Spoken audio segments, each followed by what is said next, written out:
टीपू सुल्तान मैसूर के एक बड़े शानदार राजा थे। उनकी बहादुरी और जुंग के हुनर के चर्चे दूर दूर तक थे। लोग उन्हें मैसूर का शेर बुलाते थे।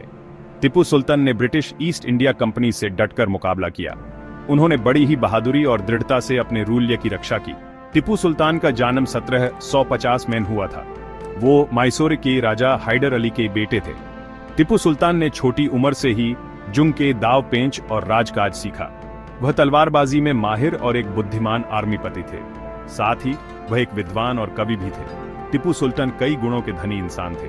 टीपू सुल्तान ने 1782 से लेकर 1799 तक मैसूर पर राज किया। उनके शासनकाल में अंग्रेजों से लगातार संघर्ष होता रहा। टीपू सुल्तान ने इंग्लिश हुकूमत के आगे झुकने से साफ इनकार कर दिया। उन्होंने अपने रूल्य और अपनी प्रजा की रक्षा के लिए बहादुरी से लड़ाई लड़ी। उन्हें आज भी अंग्रेजी हुकूमत के खिलाफ भारतीय टॉर्च रोड के प्रतीक के रूप में याद किया जाता है। टीपू सुल्तान का बचपन युद्ध और रूलनीति के माहौल में बीता।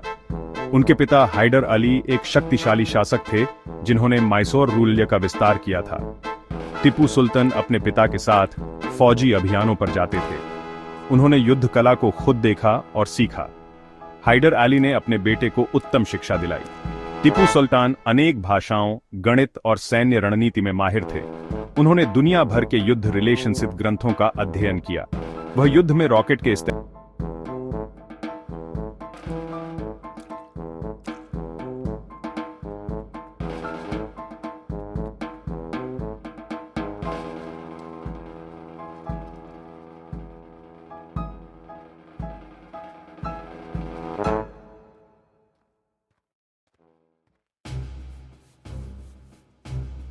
टीपू सुल्तान को ब्रिटिश ईस्ट इंडिया कंपनी के खिलाफ डटकर मुकाबला करने के लिए जाना जाता है। उन्होंने कई एंग्लो मैसूर वॉरों में अंग्रेजों से लोहा लिया। उन्होंने युद्ध में नए नए तरीके अपनाए, जिसमें रॉकेट का इस्तेमाल भी शामिल था। उनके रॉकेट बहुत प्रभावशाली थे। उनसे दुश्मन के दांत खट्टे हो जाते थे। टीपू सुल्तान की सबसे मशहूर जीत में से एक 1780 में पोलीलूर के युद्ध में मिली। उन्होंने कर्नल बेली के नेतृत्व वाली ब्रिटिश सेना को बुरी तरह हराया। इस जीत ने उन्हें एक शक्तिशाली आर्मीपति के रूप में स्थापित कर दिया। वह ब्रिटिश विस्तारवाद के खिलाफ टॉर्च रोड का प्रतीक बन गए। अपनी सैन्य सफलताओं के बावजूद टीपू सुल्तान को एक शक्तिशाली और दृढ़ दुश्मन का सामना करना पड़ा। ब्रिटिश ईस्ट इंडिया कंपनी अपने डोमिनेंस को बढ़ाने के लिए बेताब थी। उन्होंने पड़ोसी रूलरों के साथ गठबंधन किया जो टीपू सुल्तान को खतरा मानते थे। इससे उनकी आजादी की लड़ाई और भी चुनौतीपूर्ण हो गई। Section 4 a legacy forged in war. युद्ध के अलावा टीपू सुल्तान एक कुशल प्रशासक भी थे। उन्होंने अपने लोगों के जीवन को बेहतर बनाने के लिए कई सुधार किए। उन्होंने नई खेती तकनीकें शुरू की और रेशम की बुनाई जैसे उद्योगों को बढ़ावा दिया। उन्होंने बुनी रिमेंबरेडी सुविधाओं के प्रोजेक्ट में भी निवेश किया। टीपू सुल्तान एक दूरदर्शी नेता थे। उन्होंने तकनीकी तरक्की के इंपॉर्टेंस को पहचाना। उन्होंने एक आधुनिक जहाज बनाने की जगह बनाई और यूरोपीय डिजाइनों पर आधारित वॉरपोत बनाने के प्रयोग किए। उन्होंने तोपखाने में भी गहरी रुचि दिखाई। टीपू सुल्तान व्यापार का इंपॉर्टेंस समझते थे। उन्होंने मध्य पूर्व और यूरोप के देशों के साथ ट्रेडिंग संबंध स्थापित किए। उन्होंने ईस्ट इंडिया कंपनी के एकाधिकार को तोड़ने की कोशिश की। इससे वह ब्रिटिश आर्थिक हितों के लिए खतरा बन गए।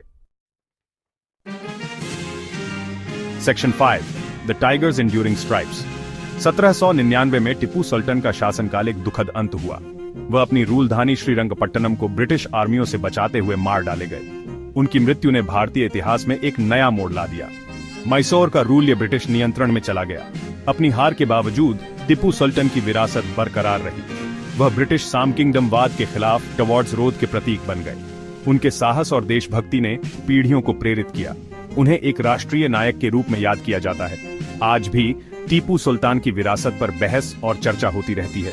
कुछ हिस्ट्रीकार उन्हें एक क्रूर शासक मानते हैं। दूसरों को वह एक दूरदर्शी नेता लगते हैं जिन्होंने अपने लोगों की आजादी के लिए लोहा लिया। इन अलग अलग विचारों के बावजूद भारतीय इतिहास में टीपू सुल्तान का स्थान सुरक्षित है।